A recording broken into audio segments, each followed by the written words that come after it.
Channel. My name is Yvonne, and this channel is all about bringing you news and content surrounding childhood sexual abuse. Now, I am myself somebody that society considers a survivor, and basically that is a terminology that is given to somebody that has gone through a traumatic experience that is here living to tell the tale. I share on this channel my experience of going through sexual abuse, how it affected my life, things I learned from my experiences, to encourage and help those of you that have been sexually abused in childhood. I also cover news stories and other things that I come across in regards to other survivors to give voice to their story. If you haven't subscribed to this channel, please hit the subscribe button, share these videos with anybody that you know or anybody who is interested in finding out about this topic. Sexual abuse in 2002 was classed by the World Health Organization as a national and worldwide epidemic. But yet, we're in 2019 and still it feels like not enough has been done to really raise awareness of something that is considered to be an epidemic. I use this platform to raise awareness, so please share these videos and hit the like button if you like the content that I share. Now, today I'm going to be doing a little bit of a longer video, and when I feel that I come across a story that really needs to be highlighted, I do tend to do longer videos. So I'm letting you know that from now. And also as well, I'm letting you know that the story is quite harrowing and brutal in detail. Unfortunately, just because of the topic of childhood sexual abuse, it is a brutal and difficult topic to address, and that is part of the reason why many people do not want to face talking about it or hearing about it, because it is not entertaining and it's not pretty. But unfortunately, this is how it is, and I feel that I have a duty to share the story as best as I can, any story that I come across, in a sensitive and direct way so people understand what childhood sexual abuse actually is. So I'm going to be discussing and sharing with you a story about a young 13-year-old girl, Ochanya Elizabeth Ogbanje. I came across this story on my Twitter feed for Daughter Arise a couple of days ago, and when I read the story I actually cried because I couldn't believe that people could be so wicked and cruel. And you know, I've been doing a lot of work with survivors for nearly 10 years. I've heard a lot of people's stories, both male and female, and it always breaks my heart to hear their stories. And just when you think that you have heard it all, there is always another depth, there is always another level of shock to hearing stories about somebody who has gone through sexual abuse. It is only really by the blood of Christ that I'm able to do the work that I'm able to do and to take in the information that I come across, because really and truly it is horrific. But I put that aside because I am in this position for a reason, to be a voice for the voiceless. So I'm going to read to you this story and I'm going to come back with my commentary. As I said, please be aware this story might be triggering to some of you who have gone through sexual abuse. The details are quite horrific, but as I said, it needs to be shared, so please watch with caution. Ochanya was a very brave child who wanted good education. Ochanya's father, a retired military personnel, told the Pulse while sitting behind the grave of the 13-year-old. However, there was a problem.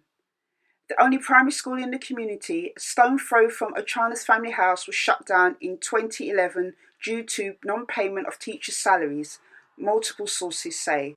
Villagers say it's commonplace for children to relocate and attend schools in other communities, or risk walking as much as 32 kilometres to and from school every day. Government's failure to renovate the only primary school in Ochanya's community forced the little girl out of her parents' house into her aunt's place in Ugoboloko. When Ochanya moved into Andrew Agboja's family house at the age of 7 in 2012, she felt an inch closer to fulfilling her dreams of getting a quality education, a dream she could never have achieved in the village. Away from her parents' close supervision, Ochana's life would change forever as the young girl walked into the arms of alleged sexual predators who began molesting her sexually at 8 years old. Although Ochana's parents would send her school fees and provide foodstuff all through their daughter's stay in the Ogbanje's house, the little girl's journey to fulfilling her dream experienced a snag. Victor, eldest of the 5 children of the Ogbanje family, allegedly began sexually assaulting her months after she moved in. The youngest of 11 children, Ochana's situation got worse with time. When I was 8 years old, the son started sleeping with me, and when his sister caught him, she reported him to their father, and the father scolded him. From there, the father also started sleeping with me.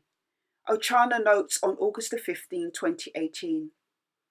Her mother, Rose, said Ochanya was constantly in and out of different hospitals for over 5 years. The absence of a hospital in Ogbanje made access to healthcare even more difficult for Ochanya, leading to several complications. In 2012, Ochanya became sick. We took her to St. Mary Hospital, where we spent about 6 days, during which she got medical attention. She became well and we came back home. Later, the sickness came back, said Ochanya's mother, while recounting her last moments with the girl. It started again and we went to Federal Medical Center, Makadi. This time, Ochanya could no longer walk and she had lost weight. We spent about 2 to 5 days at the hospital and we were discharged. When we came back home, Ochanya began to pass out from waste from her body without control.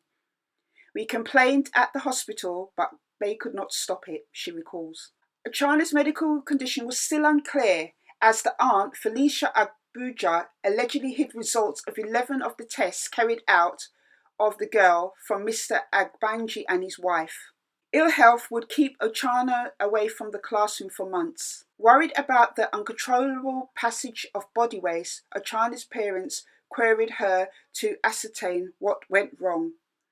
When Ochanya returned home, she was still urinating on her body and we continued using diapers on her. Sorry, I have to take a break for a minute. So I told the mum to check and ask Ochanya when bathing her. It was at this point that Ochanya's mother discovered that she had been sexually abused, Mr. Ogbanje says. That is, Ochanya's father. Ochanya's caregiver in Otokopo took her to Benue State Teaching Hospital, where they ran 17 tests.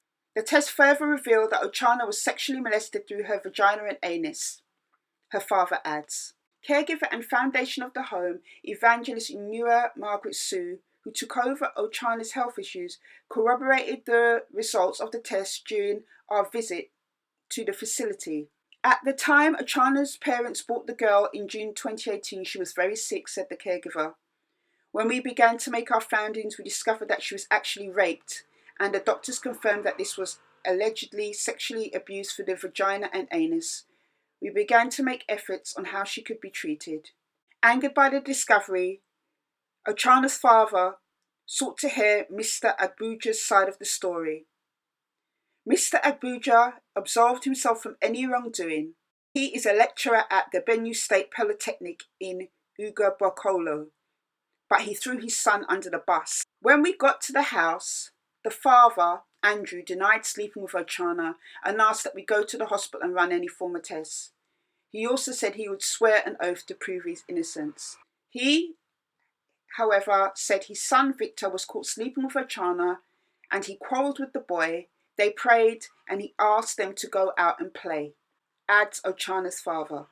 Days later, Mr. Ogbanje, accompanied by some elders, would show up at the Ochanya's family house to seek forgiveness after initially denying any involvement in the matter.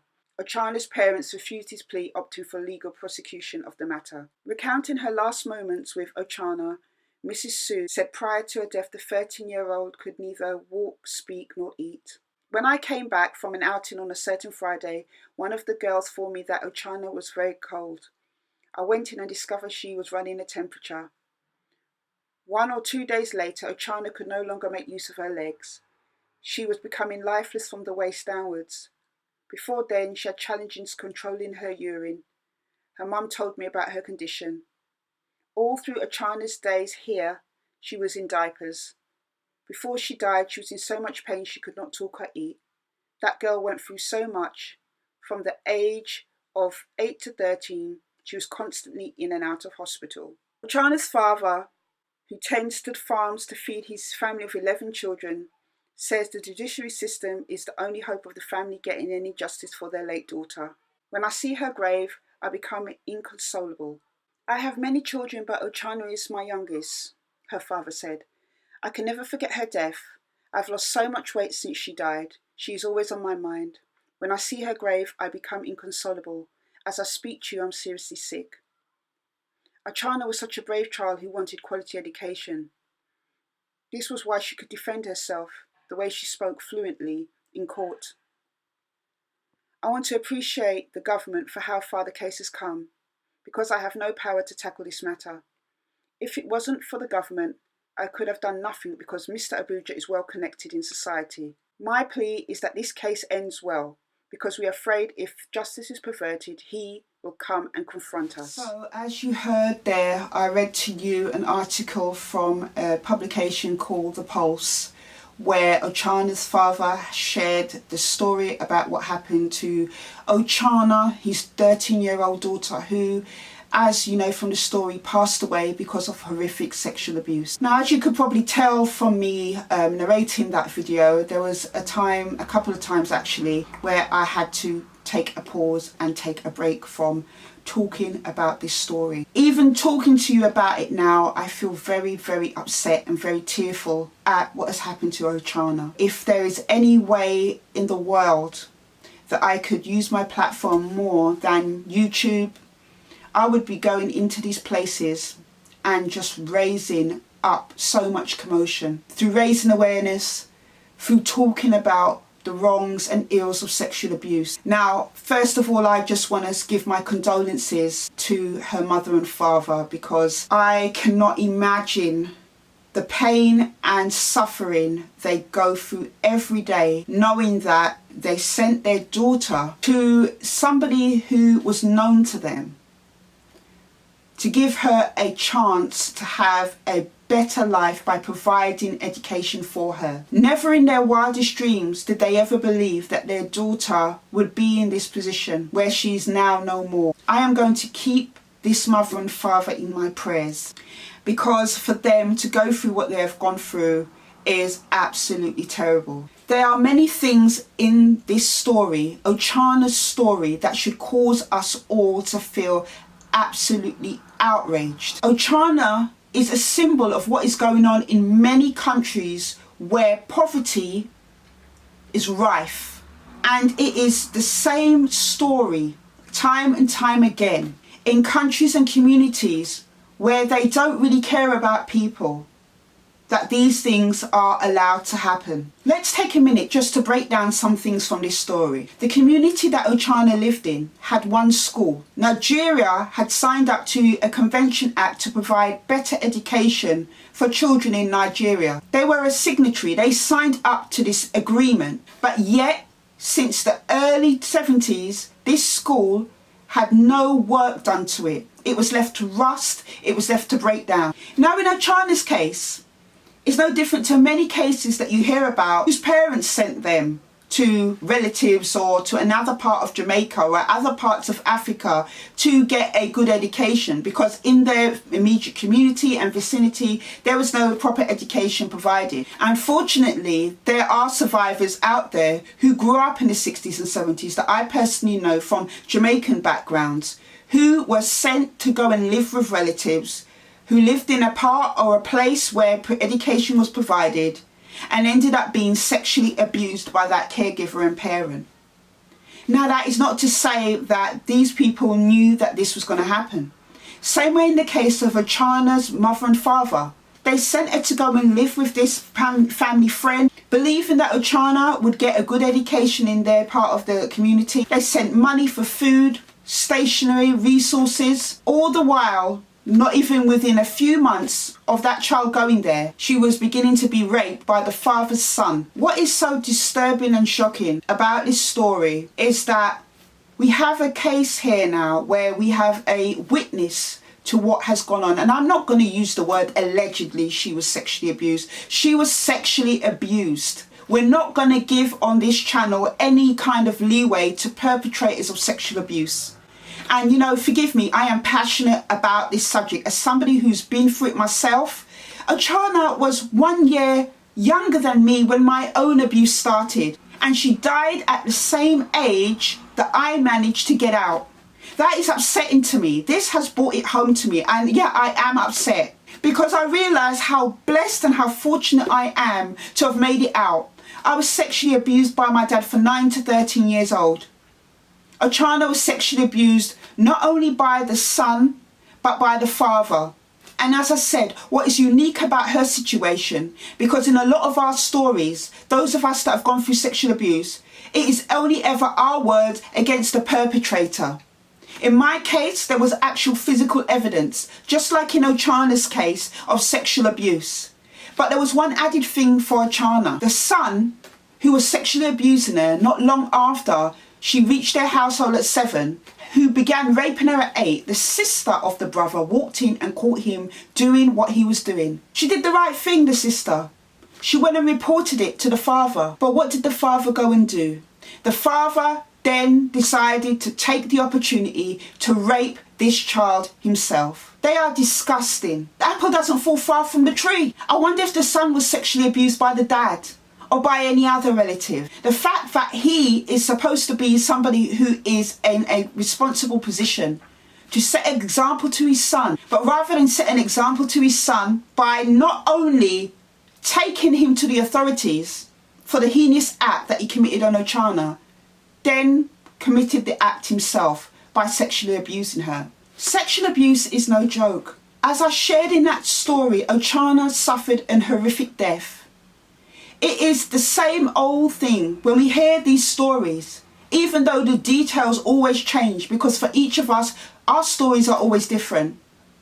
We have the enabler, the aunt, who when Ochanya was sent to the hospital, was having these tests. When they were coming to her home, was destroying and getting rid of the evidence of the tests. This had a profound impact on Ochanya. Who knows, it might have been the difference in her getting that help that she needed sooner. The aunt is just as guilty as the father and as the son. When you turn a blind eye to sexual abuse in your family, you are a co-conspirator in the act against that child. Ochanya suffered so terribly that she wore diapers. She was raped in her vagina and in her anus. She couldn't even control her waist and urinated on herself all the time, living in diapers, and continuously right through to her death. She was absolutely destroyed from the waist down from the rapes.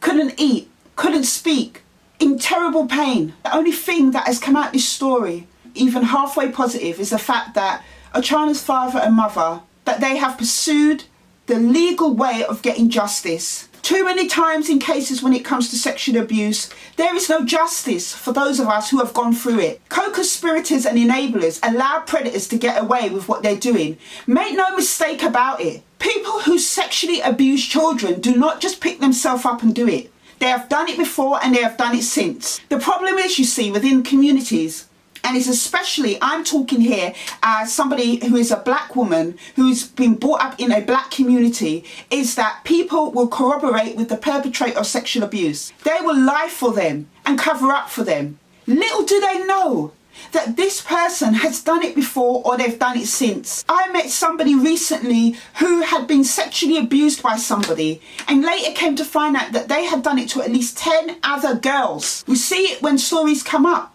We see it when people go forward, those who are brave enough to go forward to the police. It's when they do their investigation, they find out that this perpetrator, this person, has not only done it to the person who's made the complaint, he's done it to others. When are we going to start to understand that sexual abuse is a crime? When are we going to understand that sexual abuse kills, that it can kill people? It kills the victim, not just in a psychological sense, but in Ochanya's case, in a physical sense. All that child wanted to do was to get an education.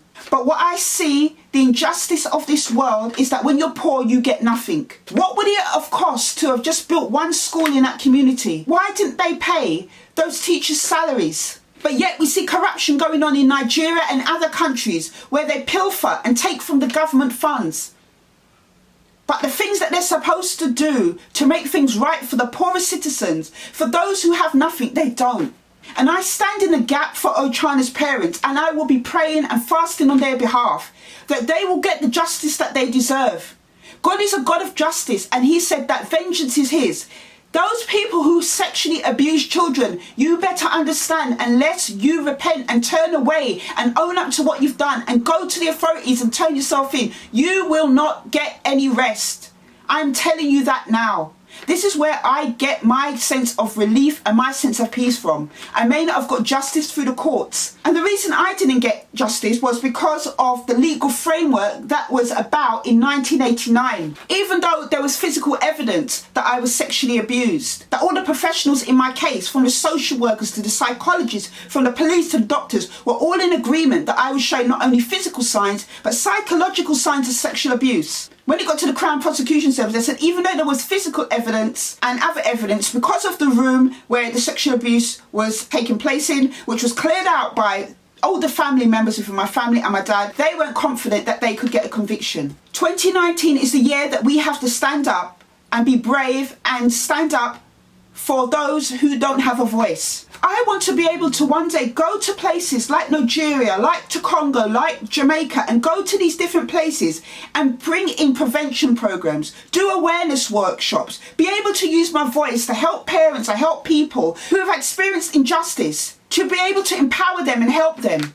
The fact that Ochanya was in and out of hospital from her injuries. A mother took a look and saw the injuries that had happened to her. How terrible for a mother to have to go through this. Ochanya's story should be to us a wake-up call, a warning. Because it's going on right now in the poorest of communities. It is going on in religious communities. It is going on and people know it's going on and they're turning a blind eye. It's going on in the church. We can't just turn around and say, well, it's not my problem. It's not in my community. It's not in my country. It's not in my family. We need to stand up and do something about it. We need to stand up and make a stand, because before you know it, if it isn't already in your house, if it's not already on your doorstep, it soon will be. I cried reading Ochanya's story. I cried and weep for her, 13 years old, and her life is gone. It would be good for people to understand the impact of sexual abuse, the horrific injuries that it leaves behind. I hope and pray justice is done on behalf of Ochanya and her parents. I hope and pray we're not going to see another year where the rise of the perpetrator really not being accountable for their actions.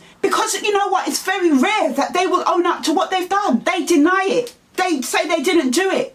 They blame something else. Their actions are evil. I'm not here to be like, I'm here to give a message. There are children right now who are being raped and trafficked all over the world. Do you really hear about it a lot in the news? No. And you know why I believe a lot of that is? Those in the highest level of societies are probably participating in it. Don't pretend that it couldn't happen, because we've already seen it.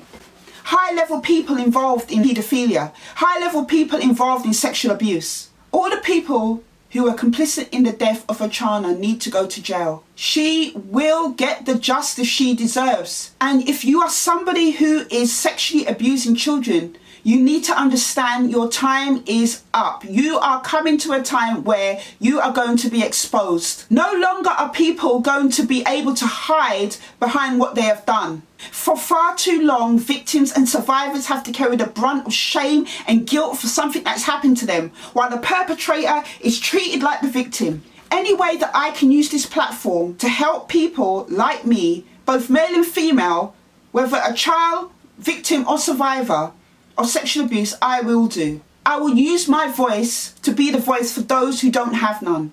Ochanya is lying in a grave right now. She now has no voice. But those of us who have come across her story, those of us who are brave enough to do YouTube videos or to talk about it, can be her voice, can make sure her story gets told. No child should have to go through sexual abuse. No child should have to suffer what Ochanya suffered. But there are millions of other Ochanyas out there, boys and girls, who are going through that right now. Who is going to stand in the gap for them? If you want to check out the story, I will leave a link to it below. We live too much now in a society where people are distracted by a load of nonsense. Entertainment, time is short. People need to understand that this stuff goes on and it is real. I have found from talking about sexual abuse, from being a voice for others, that you're not going to be popular. But somebody has to stand in a gap for children like Ochanya, for those in other countries now, where it's become commonplace for them to be prostituted or raped as children. And God has given me this calling, this purpose to stand in the gap for those who don't have a voice. Let's use our voices, our social media accounts, our influence to make a difference.